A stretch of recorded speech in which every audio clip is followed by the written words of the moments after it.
네, 안녕하십니까. 오늘은 산업기술보호법에 대해서 설명을 드리도록 하겠습니다.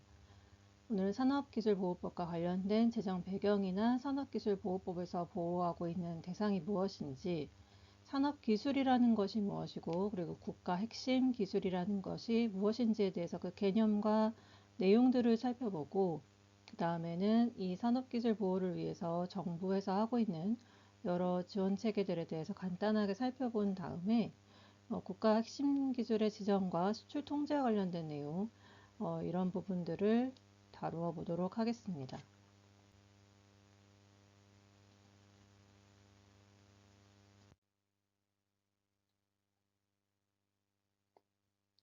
네, 먼저 제정 배경에 대해서 설명을 드리도록 하겠습니다. 산업기술보호법이 계속 약칭으로 말씀을 드리고 있는데요. 산업기술의 유출 방지 및 보호에 관한 법률을 약칭을 해서 산업기술보호법이라고 우리가 통칭을 하고 있습니다. 이 산업기술보호법 자체가 제정된 것은 불과 오래되지 않았습니다. 2006년에야 이 법이 제정이 되었고, 그전에는 사실 영업비밀보호법, 부정경쟁방지법으로 모든 것들이 처리가 됐던 상황이었습니다. 그런데 2000년대 초반에 들어서 여러 가지 산업기술과 같은 것들이 해외로 불법적으로 유출이 되고, 이것이 굉장히 심각한 수준이었고, 당시에 구 영업비밀보호법상으로는 처벌 대상 자체가 민간 기업의 비밀 누설에 한정이 되어 있었기 때문에 연구기관이나 정부 출연 연구기관, 국가에 해당되는 아니면 대학이나 연구기관에서 개발했던 어떤 첨단 기술에 대한 보호가 미흡했다라고 하는 그런 지적이 있었고, 당시에는 민간 기업의 비밀 누설에 한정되어 있었기 때문에 사후 규제, 만약에 비밀이 누설이 되면 그의 사후에 처벌하는 그런 정도의 사후 규제 방안만 있었고, 그 전에 이 기술을 어떻게 보호할 것인지에 대해서 정부가 체계적으로 계획을 수립하고 기술 유출을 사전에 어떻게 예방할 수 있는지에 대한 그런 지원 체계가 없었기 때문에 이런 것들이 필요하다라고 하는 주장들이 계속 지적이 되어 왔고, 2006년도에 와서야 이 산업기술 유출 방지 및 보호에 관한 법률, 즉 산업기술보호법이라고 하는 것이 제정이 되었습니다. 그래서 이제는 비영리기관이나 대학, 정부 출연 연구기관에서 개발했던 어떤 기술에 대한 보호도 이 법에서 보호할 수 있도록 이렇게 제정이 되었고요. 이제 2022년, 2023년 기준으로 해서 2022년 그 7월을 기준으로 해서 산업기술 유출 실태를 좀 살펴보면 이런 것들이 언론 보도에서 주로 다뤄졌던 내용들이고 2023년도 국정감사 자료들이 좀 나와 있는 상황이었습니다. 아직까지 공식적인 통계로 잡혀 있는 것은 없지만 2022년 7월 기준으로 보면 그 전체 기술 유출 건수가 총 83건, 이 중에서 그 국가 핵심 기술에 관한 유출이 33건이 있었습니다. 그리고 최근에 산업기술보호법 위반 판결문을 쭉 전수조사를 했는데 여기에서 2015년부터 2022년까지 전체 판결문 52건의 판결문 중에서 주로 이제 형사 판결입니다. 형사 기소된 피의자 중 111명 중에서 실형을 선고받은 인원은 11명으로 9.9%였고 집행유예 판결이 48명, 무죄가 29명, 벌금이 15명. 이렇게 이렇게 양형 자체가 그렇게 강하지 않다, 세지 않았다 이런 것들이 지적이 되었던 것이고요. 그리고 기술유출 사범 검거 현황을 살펴보면 경찰청 국가수사본부에서 2023년도 초반에 이제 검거 건수가 작년 대비 증가했다라고 하는 그런 통계가 있고 총 32건 정도 검거가 되었고, 그리고 산업기술 유출의 유형을 살펴보면 거의 대부분이 영업비밀 유출이 70% 이상을 차지했고, 그리고 11건 정도가 산업기술 유출, 나머지는 업무상 배임 이렇게 처벌이 되었던 것으로 나타나고 있습니다. 사실 어떻게 보면은 그렇게 건수가 많지 않다라고 느껴지실 수도 있지만 사실 이것이 가져올 수 있는 어떤 국가의 경제에 대한 파급력이나 이런 것들을 살펴보면 건수는 적어 보이지만 이것이 국가에 미치는 영향력이 크기 때문에 이걸 조금 더 강력하게 산업기술보호법을 통해서 보호를 하고 있습니다.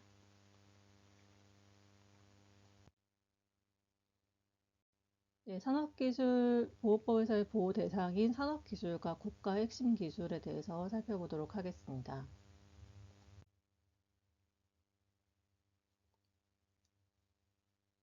이 산업기술보호법의 목적 자체가 당연히 산업기술을 보호하고 국가의 핵심 기술을 보호하는 것인데요. 산업기술보호법의 정의 규정에서는 산업기술에 대한 정의를 이렇게 하고 있습니다. 제품 또는 용역의 개발, 생산, 보급 및 사용에 필요한 제반 방법 내지 기술상의 정보 중에서 행정기관의 장이 산업 경쟁력 제고나 유출 방지 등을 위하여 이 법 또는 다른 법률이나 이 법 또는 다른 법률에서 위임한 명령에 따라 지정, 고시, 공고, 인증하는 다음 항목의 어느 하나에 해당하는 기술을 말한다. 라고 해서 가목부터 자목까지 이렇게 쭉 열거를 하고 있습니다.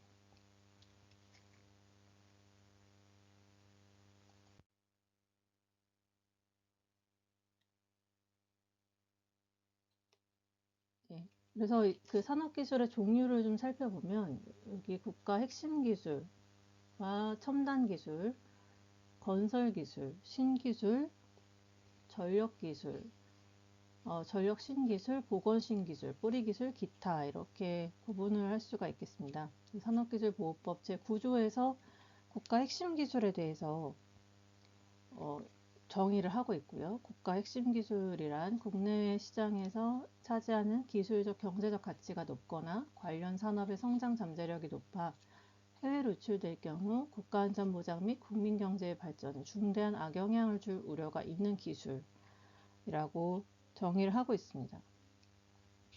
현재 산업기술의 수는 거의 한 3,600개 정도의 기술들이 있고요. 이 법에 쭉 열거되어 있는 법 외에도 방위산업기술보호법에서 다루고 있는 국방과학기술 중에서 국가안보와 직접적으로 관련이 있는 국가안보를 위해 보호되어야 될 필요성이 있는 기술들을 방위산업기술이라고 하고 있고, 이 방위산업기술도 당연히 산업기술 중에 하나로 보고 있습니다.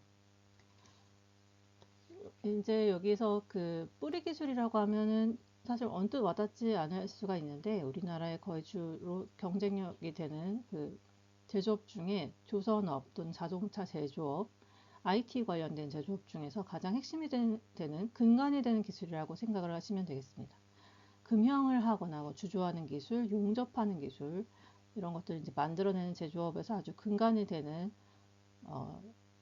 배를 만들 때는 자동차를 만들 때 꼭 필요한 그런 기술들이 뿌리 기술이라고 지정이 되어서 보호가 되고 있습니다. 네, 그리고 그 첨단 기술이라고 하는 것은 산업발전법에서 규정하고 있고요. 이것도 역시 산업통상자원부 장관의 고시로 지정이 되고 있습니다. 기술 집약도가 높고 기술 혁신 속도가 빠른 기술로 산업 구조의 고도화에 대한 기여도가 높고 신규 수요 및 부가가치 창출 효과 산업과 연관 효과가 큰 기술, 그리고 이제 건설 기술. 건설 기술의 경우에는 그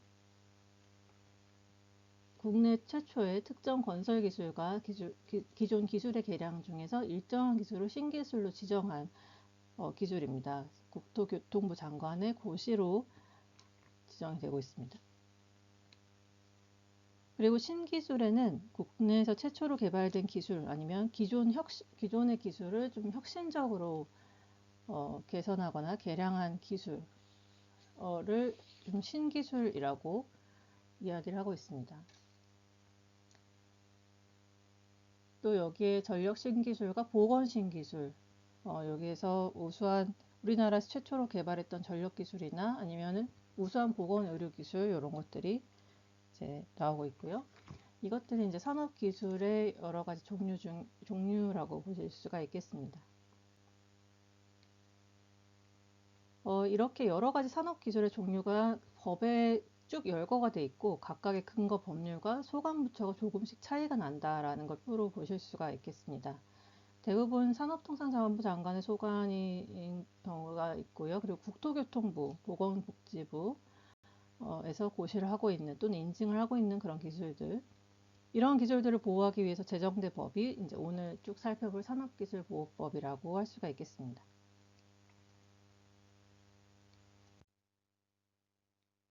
네, 방금 전에 표로 보여드렸던 것은 현행법을 기준으로 보여드린 것이었고요. 과거의 국법에서의 산업기술의 정의는 이런 식으로 정의가 되어 있었습니다. 2011년도까지만 하더라도 지금 장표에서 보시는 식으로 정의가 되어 있습니다. 그래서 산업기술이라 하면 강목의 어느 하나에 해당하는 것을 말한다. 그래서 가부터 라목까지 이런 기술들을 설명을 하고 있고요. 국내에서 개발된 독창적인 기술로서 우수한 기술, 산업화가 가능한 기술, 원가 절감이나 성능을 현저하게 개선시킬 수 있는 기술, 그리고 대외 경쟁력 강화에 이바지할 수 있는 기술, 그리고 가목 내지 다목의 산업기술을 응용 또는 활용하는 기술, 이런 식으로 쭉 규정이 되어 있었습니다. 근데 이러한 것이 이제 판례에서 헌법재판소에서 이 국법상 산업기술의 정의 자체가 너무 추상적이고 모호하다, 죄형법정주의에 위반된다라는 판결이 있었고요. 이 법을 집행하는 법집행기관이나 수사기관 입장에서도 어떠한 것이 산업기술인지 정확하게 판단하기가 어려워서 어떤 해당 사건에서 산업기술이 불법 유출이 됐을 경우에 이걸 기소하기도 어렵고 법원에서 이걸 유죄 판결을 내리기도 애매한 그런 상황이 되었다. 그리고 수범자 입장에서도 역시 내가 지금 유출하고 있는 어떤 기술, 내가 하고 있는 이 행위가 법 위반인지 자체가 확실하지 않은 그런 문제가 발생한다라고 해서 헌법재판소에 위헌심판 청구를 했던 사건이 있었습니다. 이것이 결국에는 죄형법정주의 명확성의 원칙에 위배된다라고 위헌으로 결정이 났고요. 네, 그래서 이 사건에서 정의 규정이 이제 개정이 되어야 할 필요성이 있었고, 현행법처럼 구체적으로 열거식으로 규정이 개정이 된 상황입니다. 이것은 이제 2011 헌바 3구 결정인데요. 부정한 방법에 의한 산업기술 취득 처벌 조항에 대한 위헌 결정. 그래서 드릴십 설계기술을 불법 유출한 혐의로 재판을 받고 있던 중국인이 산업기술보호법상 산업기술의 정의가 죄형법정주의 위반이라고 해서 헌법소원심판 청구를 제기했고, 이 부분 정의 부분이 죄형법정주의 명확성의 원칙에 위배된다라고 판시한 사건입니다.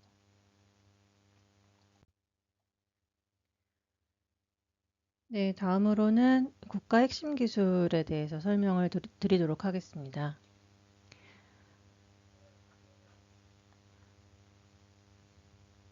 이 산업기술 중에서도 특히나 이것이 이제 국내 시장에서 차지하고 있는 기술적, 경제적 가치가 높거나 관련 산업의 성장 잠재력이 높아서 해외로 유출이 될 경우에 국가 안전보장 그리고 국민 경제 발전에 중대한 악영향을 줄 수 있는 우려가 있는 기술을 별도로 국가 핵심 기술이라고 지정을 하고 있습니다. 산업기술보호법 자체의 가장 큰 특징이라고 할 수 있는 게 이 국가 핵심 기술을 지정을 해서 이것을 수출할 때 사전에 승인을 받게 하거나 또는 사전 신고를 하도록 하는 것입니다. 그래서 이 국가 핵심이라고 하는 것이 해외로 유출되지 않도록 불법적으로 유출되지 않도록 통제를 하는 그런 것이 수출 통제라고 하는 부분이 있고, 이 법의 가장 핵심적인 파트라고 할 수가 있겠습니다. 여러 가지 분야에서 13개 정도의 분야의 국가 핵심 기술을 지정을 하고 있는데, 우리나라의 주력 산업인 반도체나 디스플레이, 그리고 자동차, 정보통신, 조선철강, 원자력, 이런 기계나 우주 로봇, 이런 기술들에 대해서 각각 지정을 하고 있습니다. 이게 산업통상부 통상자원부 고시로 지정이 되는데 매년 새로 고시가 업데이트 되기 때문에 계속해서 이 국가 핵심 기술이 처음에 이 법이 제정됐을 당시보다 거의 한 2배 더 많은 국가 핵심 기술이 지정이 되었습니다.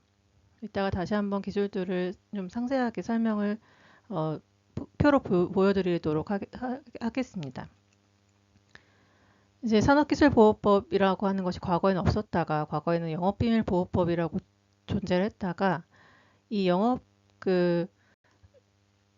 영업비밀보호법에서의 그 처벌이 되지 않는 공백을 메워주기 위해서 새롭게 제정이 된 것이라고 설명을 드렸습니다.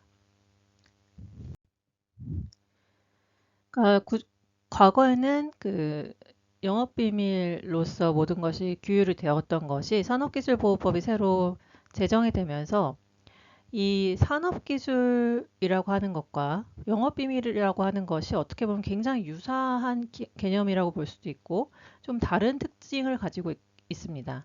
대부분의 산업기술 자체가 사실 비밀의 형태로 존재를 하기 때문에 이게 어떻게 보면 영업비밀이라고 볼 수가 있는데 또 어떻게 보면 산업기술이라고도 볼 수 있고 그래서 어떤 기술 자체가 산업기술보호법에 적용을 받아야 되는지 아니면 영업비밀보호법에 적용을 받아야 되는지 이런 것들이 좀 애매한 경우가 있습니다. 그래서 영업비밀과 산업기술에 대해서 구별을 할 필요가 있는데요. 산업기술이라고 하는 것은 국가에서 딱 지정을 하는 것이기 때문에 가장 그 영업비밀과 가장 큰 차이라고 할 수가 있고 이 영업비밀의 여러 가지 요건 중에서 비공지성이나 비밀관리성 이런 요건을 명시적으로 규정하지 않고 있다라고 하는 부분이 있습니다. 산업기술이라고 하는 것이 대부분이 비밀 유지를 하고 있는데 일부 산업기술 중에서는 또 공개가 되어 있는 기술이 있습니다. 근데 주로 특허를 받은 기술 같은 것들은 공개가 되어 있는데 이런 것도 산업기술의 대상이 되는지가 문제가 됩니다. 왜냐하면 그 산업기술보호법 자체에서 부정한 방법으로 취득한 산업기술을 공개하는 행위를 금지하고 있고 이를 처벌하고 있는데 과연 이미 공개되어 있는 특허기술과 같은 것이 산업기술에 해당되는지 이런 부분들이 이제 문제가 될 수가 있습니다. 그렇지만 이제 산업기술이라고 하는 것이 비밀로 유지가 되는 영업비밀의 형태를 띠고 있는 것도 있고 어떤 일부 산업기술 같은 경우에는 일부 공개가 되어서 특허라고 하는 특허의 그 보호를 받는 산업기술도 존재를 합니다. 그래서 공개가 되어 있는지 아닌지 여부와 상관없이 이것이 산업기술로 지정이 되어 있다면 이건 산업기술이라고 보고 있고요. 산업기술과 관련해서는 영업비밀과는 다르게 수출 통제가 이루어지고 있다라고 하는 것이 큰 차이라고 할 수가 있습니다.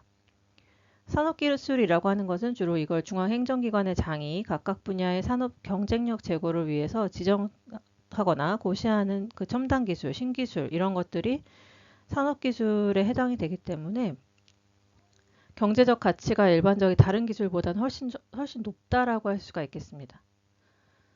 영업비밀 같은 경우에는 이제 경제적 유용성이라고 하는 요건을 또 두고 있는데 경제적으로 유용한 것을 넘어서서 엄청난 경제적 가치가 큰 기술이기 때문에 이것이 훨씬 그 경제적 유용성이라는 요건보다 훨씬 더 높은 수준의 기술이라고 할 수가 있고요.